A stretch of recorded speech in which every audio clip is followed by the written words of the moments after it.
Sabi mo malapit lang yung opisina sa bahay. Nadadala mo ba yung mga babies mo sa work? May times, Miss Tia, na dinadala ko sila previously, pero ngayon hindi muna kasi syempre with all the, alam mo yun, yung mga health conditions na palabas, palabas left and right, sabi ng doktor din namin, stay muna sila sa bahay. Pero Ah, dinadala okay. ko sila dito, lalo na si Summer. Naku, tuwang-tuwa siya kasi meron kaming tinatawag na marketing department. So yung mga rescue namin, may sarili silang office dito Ah, sa office namin. wow. Mga rescue kittens? Yes, mga rescue cats. So, tawag namin Wow. sa kanila marketing department. So, yung anak ko, tuwang-tuwa siya dun sa mga cats. So, pag nandito kami, lagi niya pinupuntahan yung mga cats. Mahilig ka ba sa cats? Kaya ka nagkaroon ng marketing department?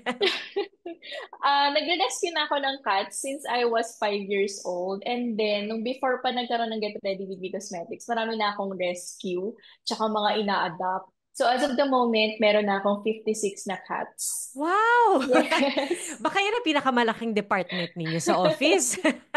Yung marketing.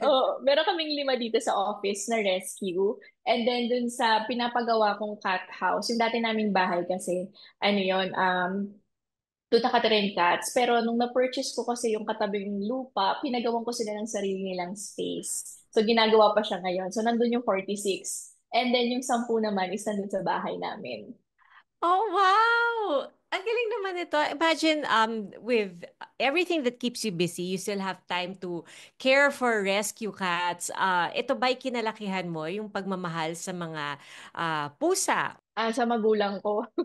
Yung tatay ko po kasi, yung tatay ko is ano po siya, deaf po siya. So, ano po siya, very close siya sa mga animals talaga. So, yun yung parang naging, ano niya din, interest niya mag-alaga ng mga hayop, magtanim, ganyan. So, nung bata po ako, lagi ko siya nakikita na nagre-rescue siya ng kuting, nagre-rescue siya ng aso, ng tuta. So, na-adapt ko po sa kanya. Naging malapit din po ako sa mga dogs and sa mga cats.